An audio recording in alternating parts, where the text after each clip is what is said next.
Jar Oil. The company have filling stations across the country, and our rates are relatively cheaper than anyone else across the country.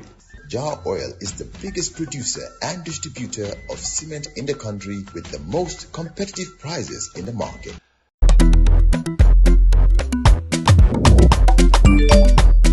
Axel jam si Wave. Yo, apply. Yo, luta do de. Luta mo nulo jël moto nga andil ma xaalis. Hello? Bisul mu fine. What? Bisul mu fine. Oh, yes! Wave Axina Gambia. Deposit and withdraw money, pay bills and buy mobile credit without fees. Transfer money wherever in the country for only 1% fee. At Wave. Bisul mu fine? Wave. Your money is yours. It's almost 9 minutes past 10 o'clock. We would have said goodbye ordinarily 9 minutes ago on a normal Tuesday. But yeah, we can't say goodbye just yet. Yesterday in the studio, we had Alhaji Usainu Dabo, leader of the United Democratic Party. Today we've invited the NPP, National People's Party, and as Dabo rightly observed, it should have been the leader of the NPP who should be in the studio, but of course he's probably in Abuja attending the ECOWAS summit. So we have the administrative secretary of the NPP in the person of, well, introduce yourself. You know yourself better than I do. Just simple Seedy Ceesay. Seedy, not the Alhajis and the lawyers and all that, just simple Seedy Ceesay. Well, you could have been to Mecca without people knowing. I've already done that. You see, so there you go. So Alhaji. So you are entitled to Alhaji. No, I've not done the Taranga yet since last year. So until I do the Taranga, you can call me Alhaji. So I'm still budgeting. Thank you so much, Peter, for having me. Thanks for coming. What's happening with the NPP? We're all well, doing very well. Showing off your wealth by inaugurating your state-of-the-art headquarters? It's the people's wealth. And so on and so forth. It belongs to the party, and it's the party that built that. Okay. Now, just update us on what's happening, at NPP level. I mean, the last time I was here, we talked about a lot of things, and I think fundamentally what I always say as far as MPP is concerned, we are transforming the party to be an institution. Like President Barrow always said, we don't want a banner party. Of many, many years, most political parties, not only in Africa, in the sub-region, tend to live that life of a banner. Means the founder is out of scene, the party will crumble, because the party has not been institutionalized. When we come to MPP, his philosophy and his belief that this party must hear and must outlive him, me, and anyone else in this generation. And that's the transformation that the party is doing. Okay. What exactly does that involve? So if Barrow were to retire for whatever reason, then Demba Sabali automatically becomes the party leader? That is not what has been spelled out in our constitution. We have a process. The Secretary General Party leader is the Secretary General Party leader. Of course, you have the national president, the first national president, the second, and the deputy national president. Is there not a hierarchy then? Following that, if Barrow is unable to whatever. We do not have a deputy party leader as far as the National People's Party is concerned. So when you talked about Demba Sabali, you talk about Honorable Dembo Bojan, you talk about Suku Singate, they are national presidents. They are not secretary general and party leader.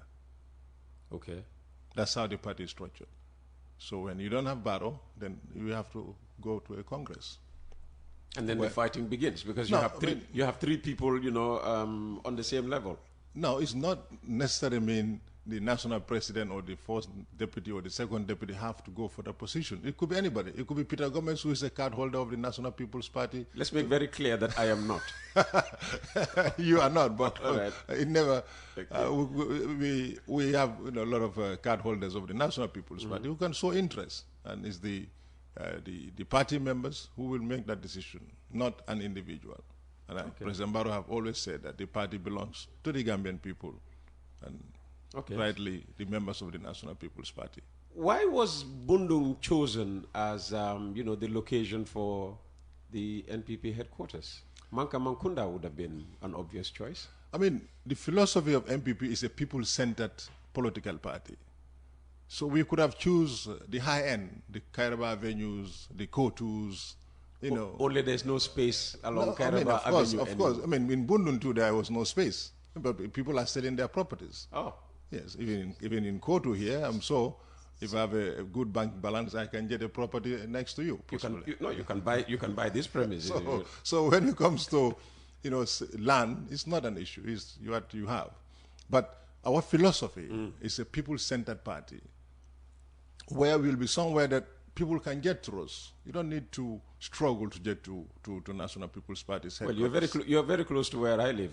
Absolutely. I mean, if I have need, for someone, at your bureau, I could easily walk. You could easily walk, unlike many other people. So we had to choose Bundung because it's accessible with the belief. With a fantastic new road. I mean, the road has been there before we went in there. Was that one of the pull factors?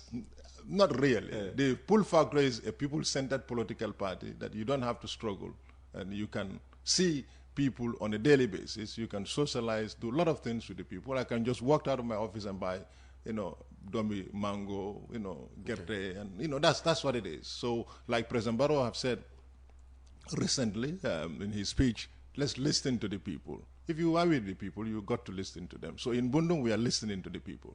And not only those in Bundung, but everybody. Okay, so you have your office there. Does the party leader have his office there? Yes. He has his office. And he will be regularly coming to his office to work. Seriously? Yes. We have seen it. And put aside the affairs of state? I mean, he is the secretary general and the party leader of the party. At the same time, the president of the Republic of the Gambia. He finished work on Friday, had his lunch at State House, and decided to come to his office and administer the affairs of the National People's Party. That is important. It is important to understand President Barrow is the president of the Republic of the Gambia, that serving everybody, but again is the secretary general and the leader of the National People's Party. So we must separate these two. That's why when he came last Friday, you have seen less security, with him, no state vehicle, chief of protocol just dropped him and went home. If it was a state function, Uncle Alaji Ceesay would have stayed. I bet it's not, it's not this simple. Or it was. Chief of protocol just drops him off. Yeah. He just came to me and said, I hand him over to you, and he's gone. No security, nothing, I'm sure. No, the security was, lesser security. I mean, we have our own, he's part of us. He's part of us. We keep a watch on him. So that's what it is. Okay, so when he was there, how did you walk? Did you just have to explain things to him? That is his home. The interesting part so he only walked into his office. Yes, because from the day that that foundation was laid at Bundung, President Barrow have visited that property under construction more than anyone else, more than even me. I mean, sometimes I get embarrassed when I heard he's already there checking the work progress. So he was So he would go there without fanfare. Without fanfare. On a Sunday evening, he will just drop in there. So at one point, I even said to him, you are the consultant of this building. And he was definitely a consultant because he had made certain changes, he had given certain advice to the contractor. Real estate was his, yes, was his playground. So definitely he knew what was there. He can sit in State House or sit anywhere and tell you all the offices that is there. So definitely, he didn't need to ask anybody. So he walked in and went to his office. His office is next to yours, or are you on different floors? Yes, we are on the same floor. We are on the same floor.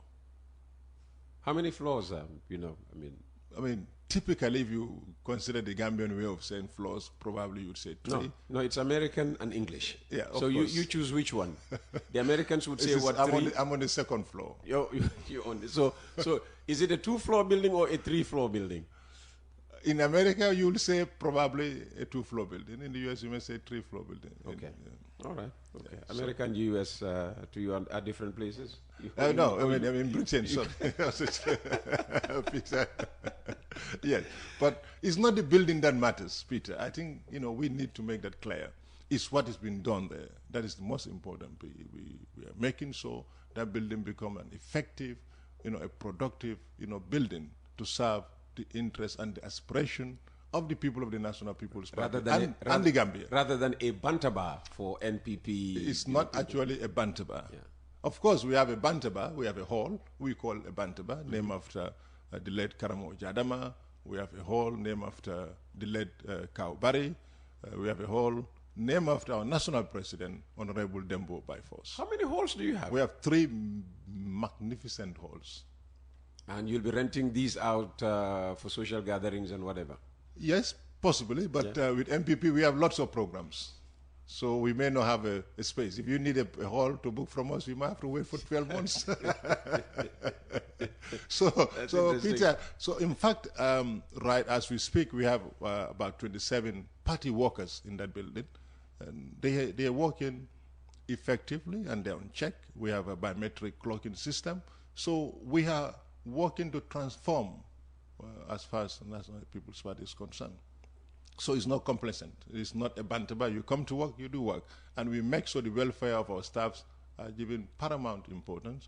Every single staff will get 2 days off in a week, just like any other civil servant. What are your days off? I don't have a day off. I do not have a day off. So you'll work 7 days a week? Yes. 16 hours a day. Poor Mrs. Ceesay. I mean, this is what poor Mrs. Ceesay. That's what brought us together. No. You were long married before you decided to become. But Seedy, for those who know Seedy, knows that Seedy is a workaholic. Yeah, work have to be done. Yeah, okay. Yes. All right. And Peter, thank you so much for the coffee. Yeah, but it's very nice. On a serious note,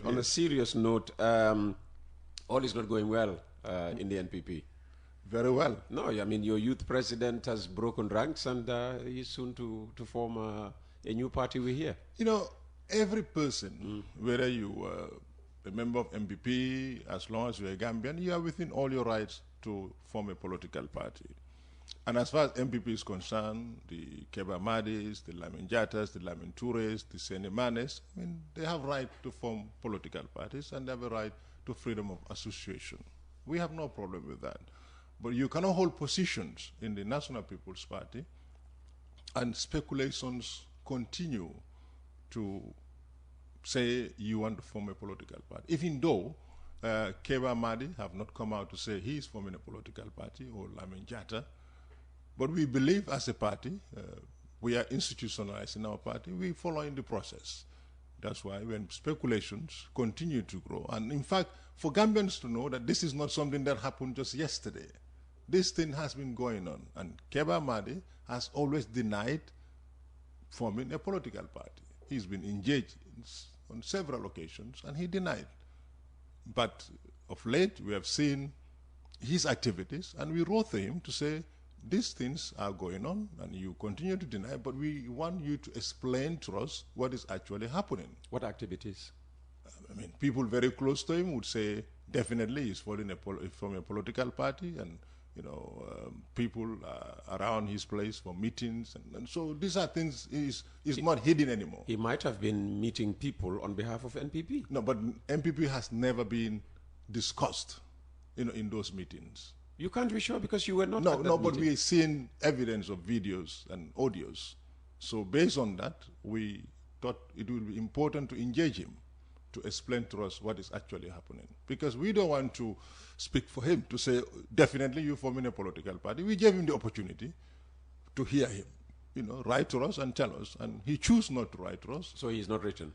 He has not written. And then what happened? But he's not written to resign either, has he? Yes, he's not written to resign. But let me just go through the process that we've done, Peter. Okay.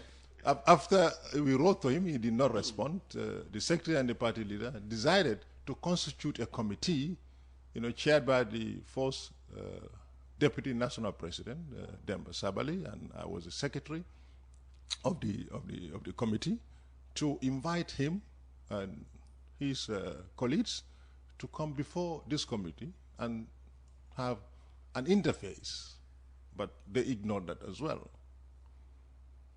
Then what followed is to continue our investigation, and after that the committee then recommend for the National Executive, the governing body, to invoke Section 24 of the National People's Party constitution. And basically that's what happened.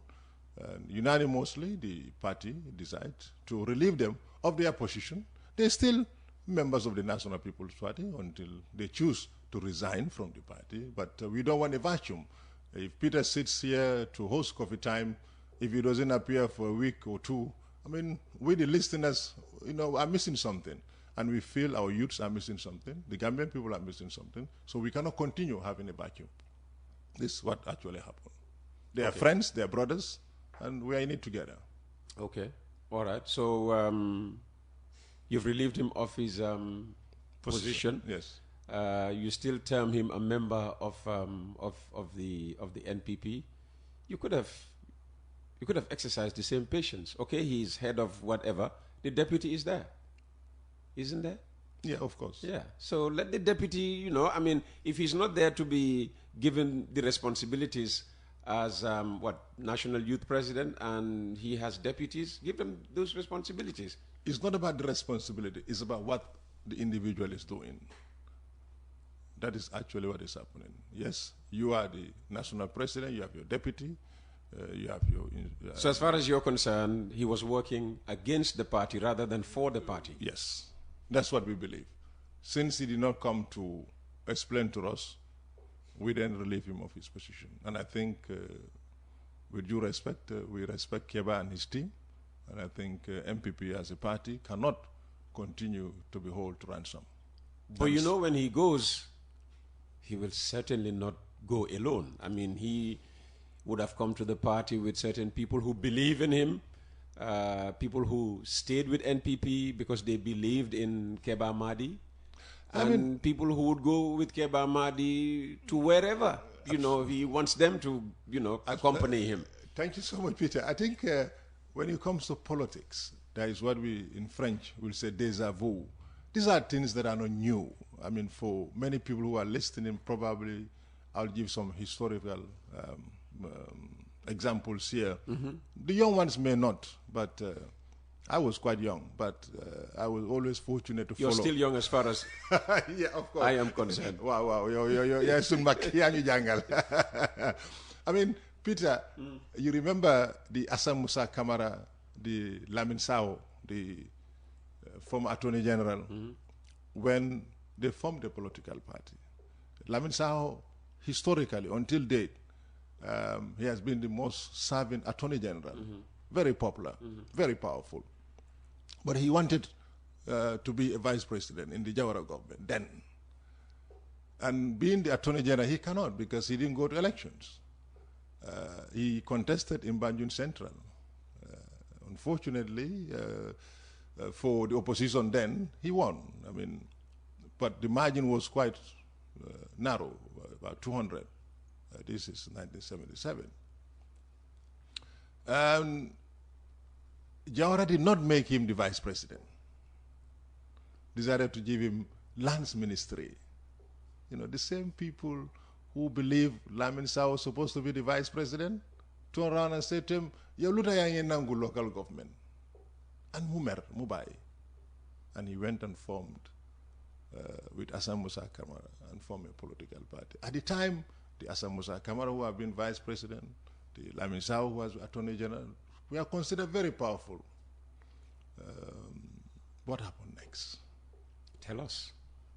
It's not, when one is in a political party, not that I'm underplaying the influence of Keba and others, but again, one have to be mindful when it comes to politics. These are things that have been here. Lamin Sao, Assam Musa Kamara, they could not make it. We have seen the Sharif Mustafa Diba here. We have seen the Pap Kesin.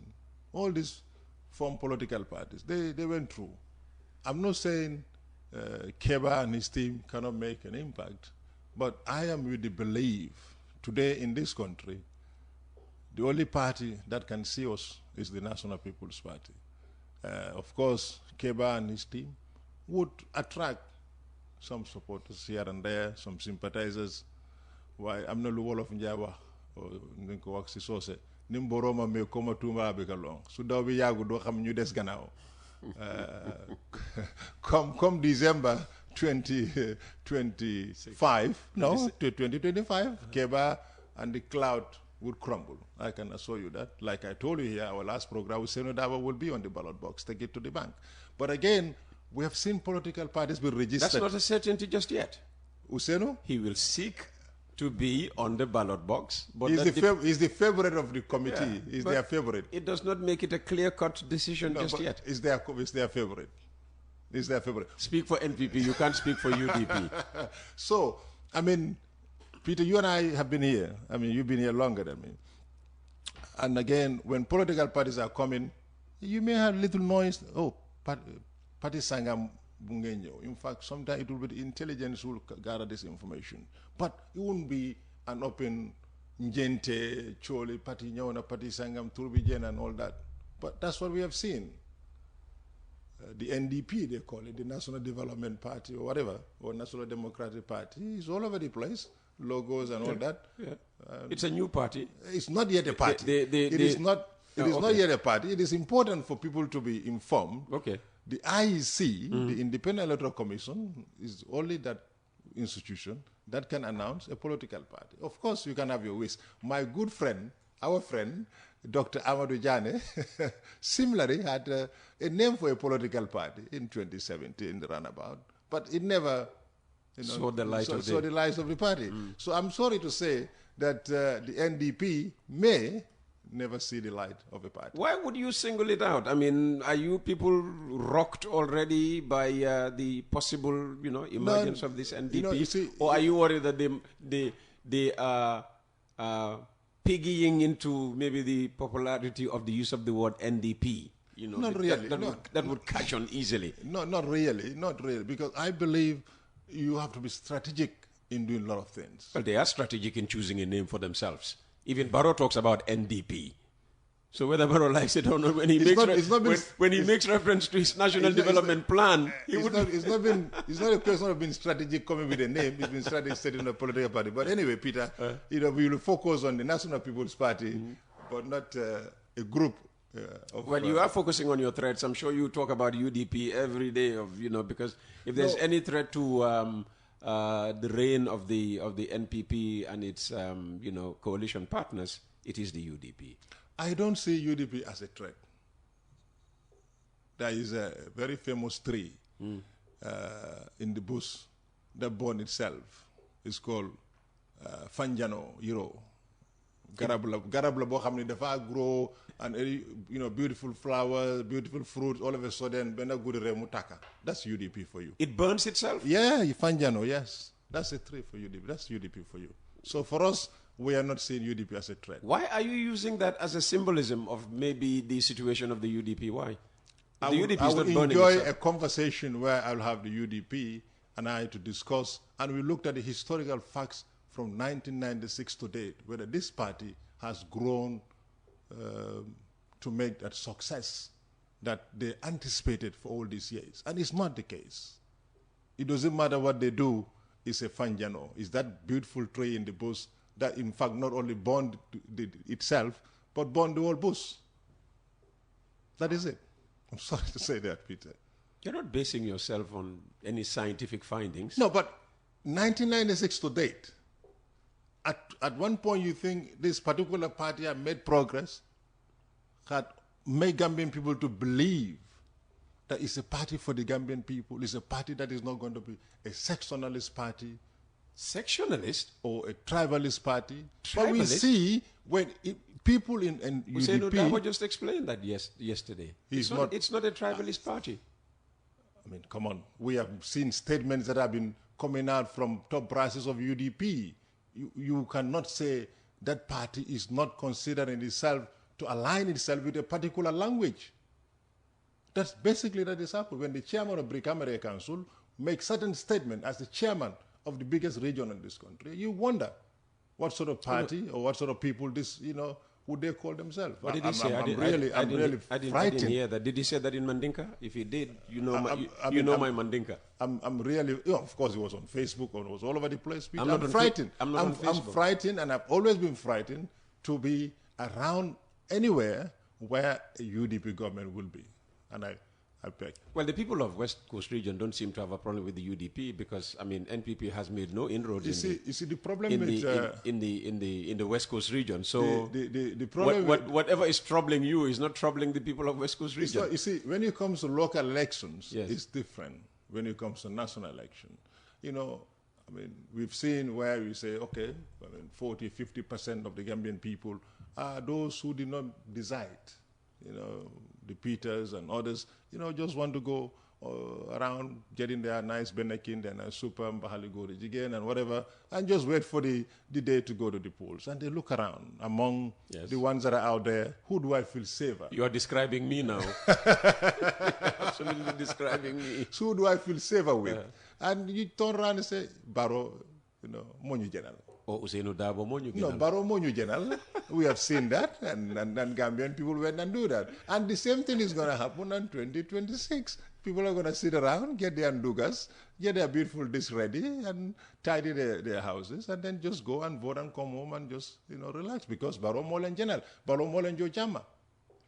It's difficult for the NPP to claim that, given that...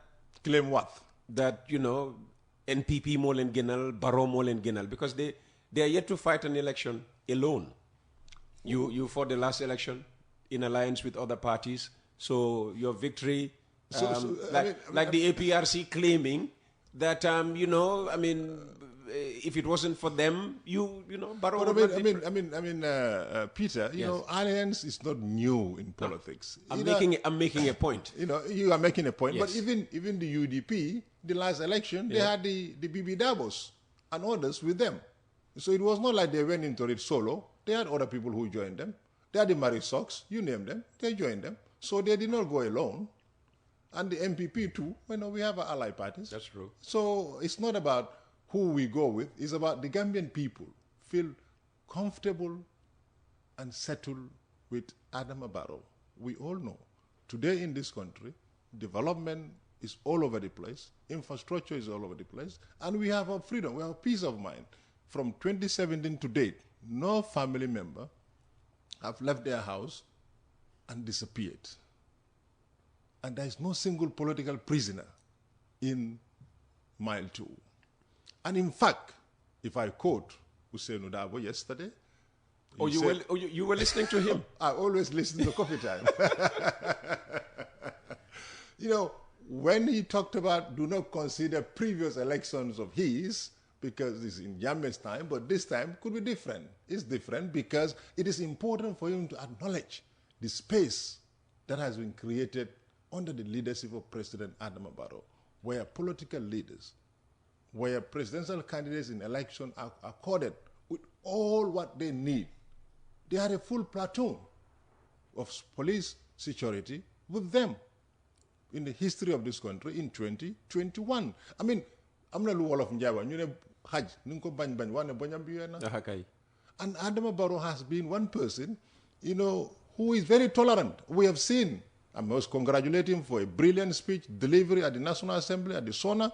And not only did he did that, for me, when Adama spoke last week, he has actually given me what I was ever looking for. Which is? A leader that I trust.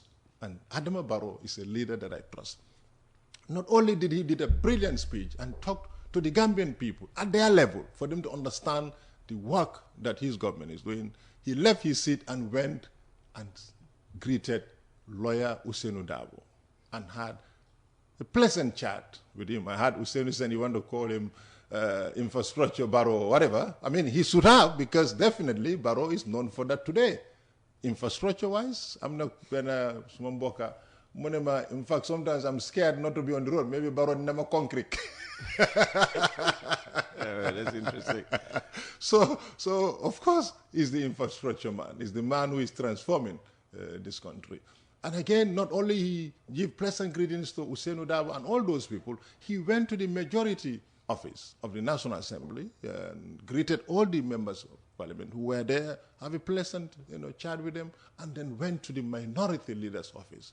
Peter, for Christ's sake, this is a man of peace. This is a man who wants to reach out to everybody, want to listen to everybody. And I think Usainu Dabo yesterday should have congratulated President Barrow for doing that. Even Sir Dauda never did that.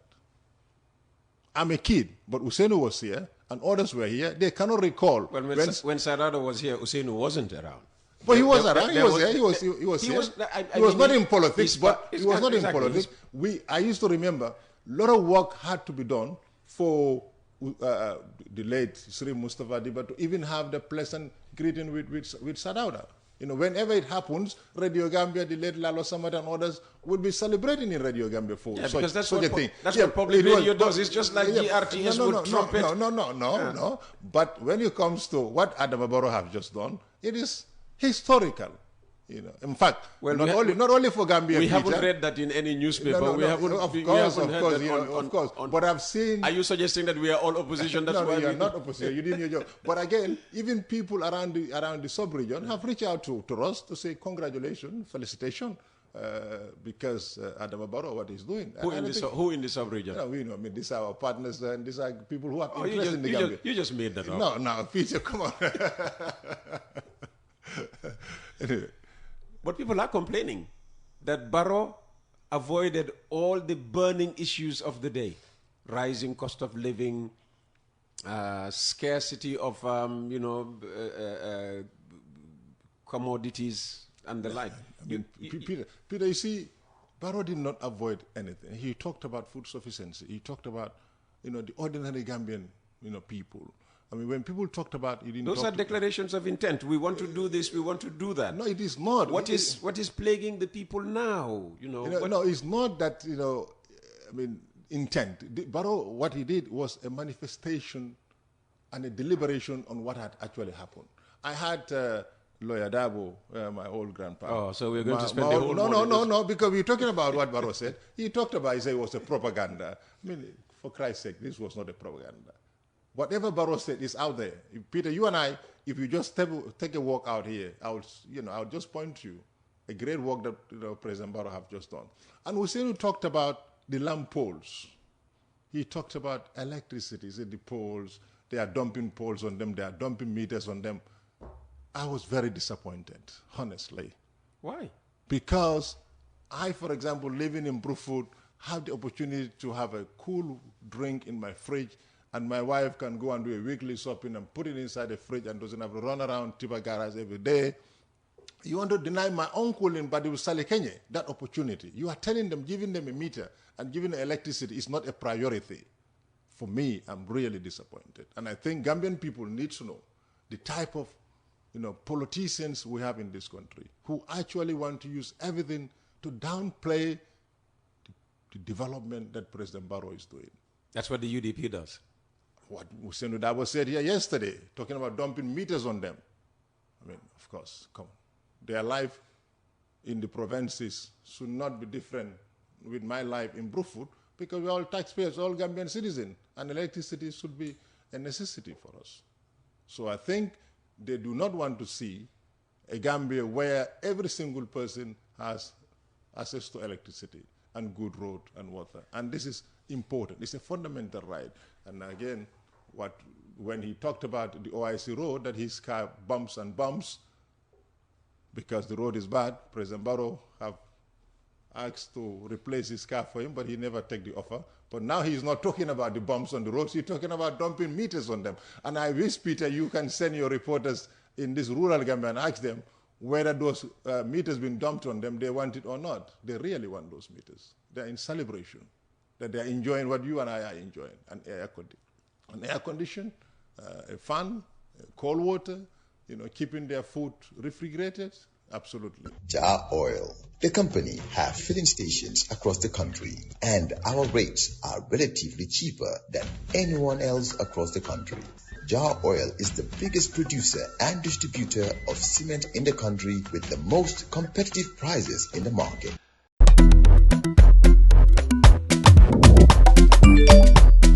Excellent jam, Suwaid. Yo, apply. Yo, luta do dede. Luta mo nulo jël moto nga andil ma xaalis. Hello? Busel mu fay. What? Busel mu fine. Oh, yes! Wave Accent Gambia. Deposit and withdraw money, pay bills and buy mobile credit without fees. Transfer money wherever in the country for only 1% fee. Ak Wave. Bustle mu fine? Wave. Your money is yours. It's a right. A lot of people have laughed off the president's pledge, 90% electricity coverage pledge by what, 2027? Oh no, end of 2025. By Absolutely. end of 2025, Yes, yes. they've laughed it off as, just empty talk rhetoric. It is not, because we have seen it happening. And again, Usenu talked about car power, the Turkish ship that was here. We should have never need those people. That was a energy roadmap and all that. Yeah. Fine. Which You should know, have been attained this 2025. I know yeah, a lot about that. Yeah. But what Usenu and many Gambians fail to understand, Peter, danga de dega ñu ne diw man doomi béykat la, man doomi electrician la, man xaalisi electricity moo ma njënte. Wow. So my dad was working for GUEC even before GUEC. So I grew up to understand the real problems of Gambia electricity. In fact, I always said to him, forgive me that I didn't go and work for the electricity company. You should have followed him in his footsteps. But fundamentally, what we did not have in this country was infrastructure for electricity. You look around the sub-region, high tensions in the Gambia was 30,000. You know, people are listening. We have electric experts here. They can call in. But in the Gambia was 30,000, whereby our neighbors were 90,000, 180,000, you know, high tension to provide the real electricity. And the electricity capacity and the infrastructure we have was the small Gambia, the 500,000 people, the 600,000 people. And we have grown beyond For less than a million. For less than a million. So these are some of the things when the politician needs to understand where we were then. So when Adam Barrow came and found a crumbling infrastructure of NAWEC. Yeah, I remember in the days, you know, when they say GUEC, Gambia Useless Corporation. And we had real trouble from GUEC to MSG. Did Usenu forget that? The UDP supporters forgot that, in fact, GUEC had to be sold off to MSG, a French company, where Saudara handpicked his son to be the managing director of that company. Is this lu baro di wax xala gudiño be mënuñoo xamante di bo dunda wara jam ma ñoo suute. So these were the real problems. So when Adam Barrow came, understands real problems of our electricity. The infrastructure is not there. We need to build the infrastructure of the electricity. Now we are building these high tensions over 180,000. But we need something to help us as we go through that. That's So what car powership was a bridging arrangement. and that's why it's called an emergency. Okay. And as we speak right now, I don't know if Usenu and some of these critics understand what is actually happening. Car power did not go back to Turkey. It has gone to Abidjan, Ivory Coast, to help them. Well, they've left the shores of the Gambia. Yeah, That's of what course, people of wanted. course. They've So- gone. so, yeah, that's what They can be anywhere. They can be anywhere, but you know, similar infrastructural developments are happening all around the world, especially in Africa. And today, I mean, of course, we have here and there we lose electricity, but we have more stable electricity now. Peter, you spend less money on gas, on petrol for your generator than before. Yeah, we have solar. I mean, of course, your solar didn't kick in quite often. Maybe you use it nighttime. But you and I know, you know, many years ago, Peter, so there is in between your programs, you have to asking the boys to switch off the generator on quite often. Peter. Well, I wasn't in the National Assembly, but I heard that even while he was, on his speech praising NAWEC, power went off. I mean, these are things that we cannot avoid as we speak right now, because there's a lot of work that NAWEC is doing. What did happen? Of course, we had power outage, but it's 30 seconds, 1 minute is back, and we continued. So these are some of the things. But you see, if, for example, Yahya Jammeh was doing his Sona, nobody dares does that. You rather go and hang yourself than thinking that you're going to switch off the electricity. Let's be fair. But you know, President Barrow is sitting there, and it happens, and he continued to read. But also, I must commend the National Assembly as well, because despite that happen, the UPS system they have, the solar system, whatever they have, the process continues, and the light was still there. So these are some of the things that we must commend our institutions for doing this thing. But it's important for us to understand that President Barrow is the game changer in this country. He has transformed this country. I mean, a few weeks ago, I was around Bakote. I got lost because I took a different turn. I saw myself in a different road. Yeah. Before I realized I was at Sukuta Johnson Bar, and I was like, wow, I have discovered a couple of roads recently myself, I mean, and I've said to myself, all this development has taken place. Yes. And development cannot be cheap, Peter, because most of this development is you and I who are paying for this. And I think it is important for those who want to... It's glad that you're recognizing this, because of course, people like you tend to think that it's all thanks to Barrow and Barrow alone. No. With a good leadership, administering the affairs of the state, managing the taxpayers' money, that is what is giving us this. And I think for once, the opposition groups should commend President Barrow for managing the affairs. Despite all this, he still gets criticized. Of course, you cannot... for not doing this, not doing that. Of course, doing this when he's supposed not to do that. My grandmother like sending our youths to Spain and Saudi Arabia and what have you. I mean, you guys are celebrating that. People are saying... My brother, my grandmother used to tell me, Kulabany, di nga fecc si diggi géej mu ne poussière bi dina rey. So for us... So how do you see that? Wonderful. I mean, the Ministry of Trade, trumpets this as providing job opportunities for young Gambians. We want to do away with the... Critics are saying you're exporting labor instead. Rather than take them to pick, but where are their pick oranges and whatever in Spain, why don't you, empower them to actually grow those oranges here in the Gambia and pick them here? But, we need to understand these things. What is actually happening is to discourage illegal migration, irregular migration, where our sons and daughters will take the rough sea and end up dying and suffer and all that. But in our homes, how many of our kids or brothers, cousins, nephews, are in Europe doing odd jobs? I did odd jobs. I was pots. I cleaned toilets. I cleaned schools, to support myself to do my studies. A lot of others, did that. You've been to Europe. You have seen what our brothers I didn't do any of that. You don't do. You are always... I didn't do that's why you always go on scholarship. No, come on. So what is actually happening? They're going there to do a decent job. A decent job. We... For the first time in our history, those going to the Middle East, say Saudi Arabia, there's proper mechanism in place to protect them. We are not just throwing them away there. Our consulate service, the Ministry of Labor in Saudi, the Ministry of the Department of Labor here, and the Ministry of Trade are all involved in making sure that they are protected and definitely they are looked after. It is important for us to understand that. And we are just not throwing people out there. We are definitely looking after the people. And what about this, is it Women Enterprise Fund? Yes. Which, talks about helping women, but ultimately what you give them in terms of money is not enough to do anything. Peter, it's never enough when it comes to money. You sitting here today, I bet if I have to give you a check of 2 million... No. Give me the 6 million you gave, your government gave other media houses. So as far as it's the will, if my aunt is sitting at Tipa Garage, putting some tomatoes there or some pepper, you turn around and give her $5,000 or $10,000. The will is there. She can plow that $10,000, that $5,000 into something that will be bigger than the normal table that she has. So it's not the amount, it's the will. So people need to understand. Some people have started their business here.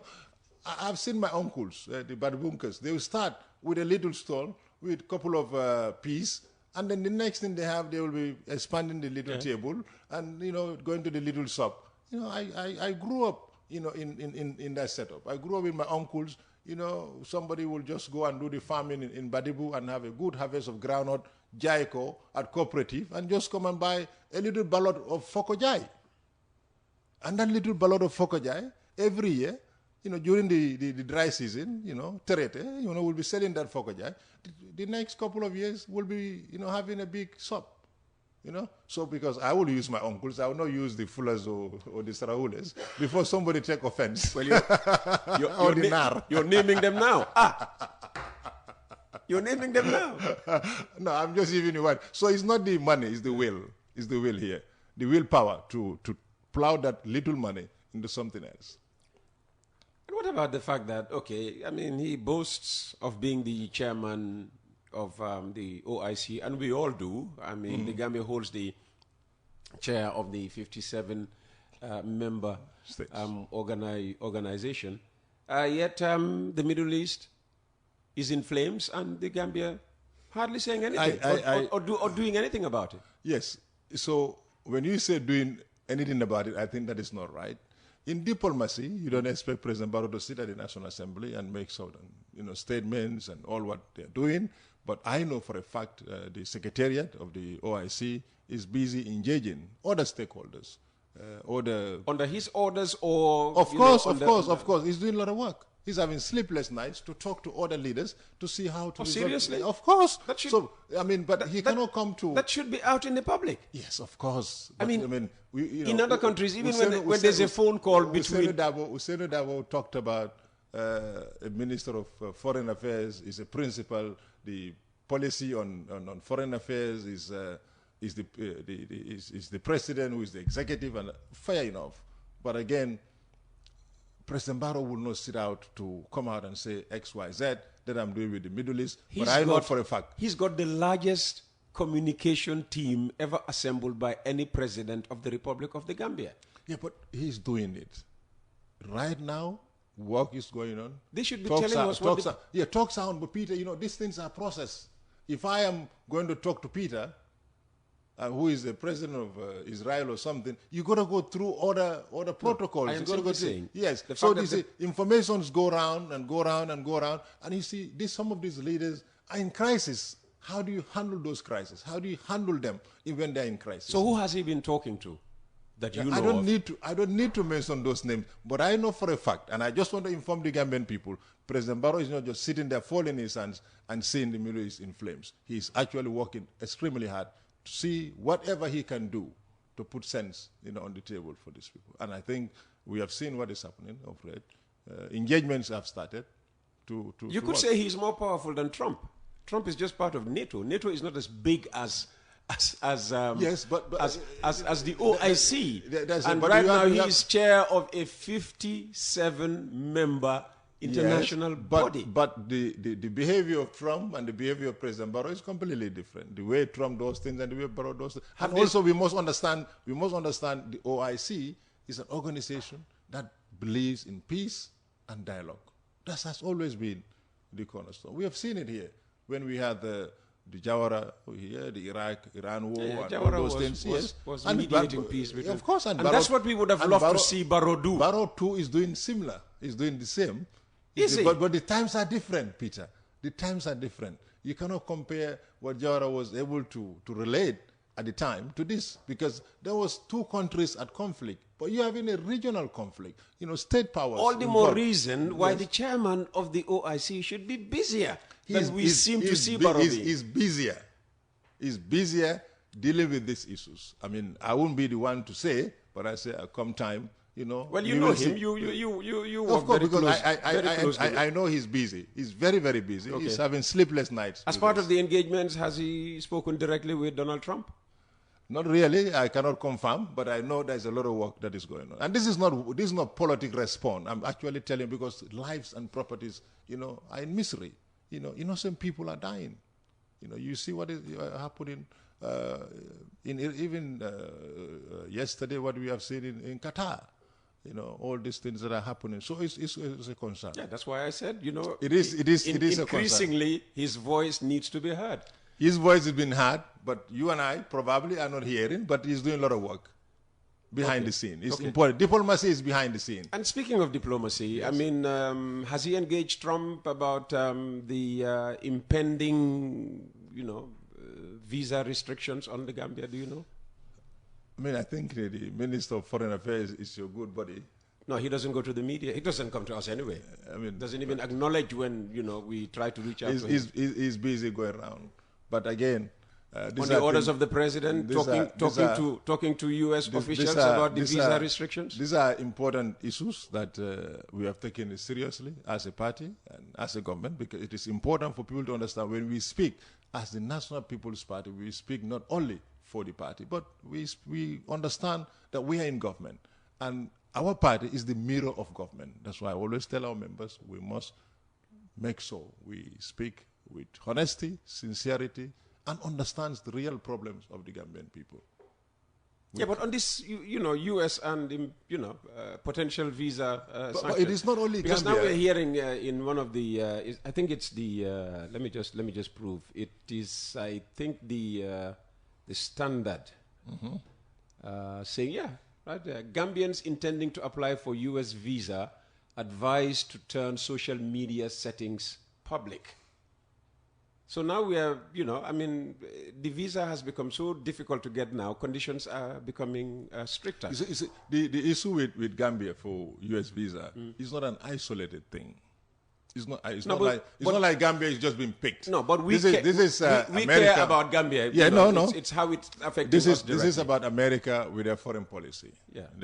Let's talk about how it's affecting us. It is affecting us. It doesn't matter whether it's affecting Senegal and the others. We are just concerned about. I think what we will advise, as a party and as a citizen of this country.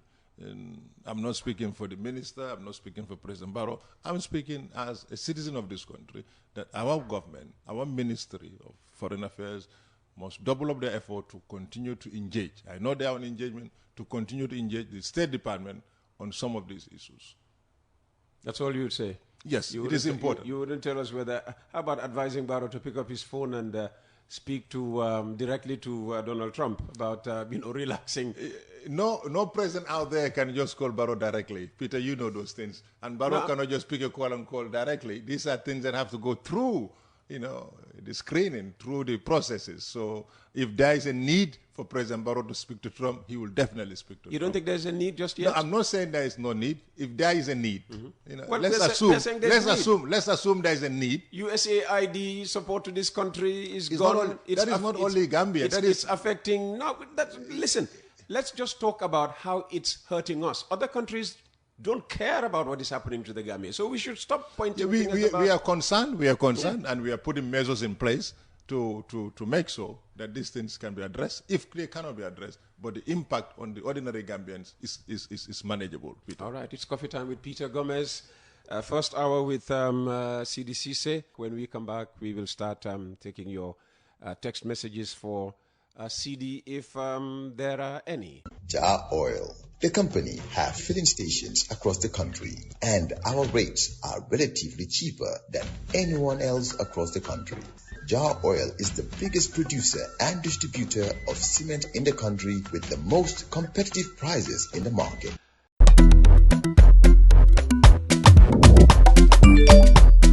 Excellent jam, Suway.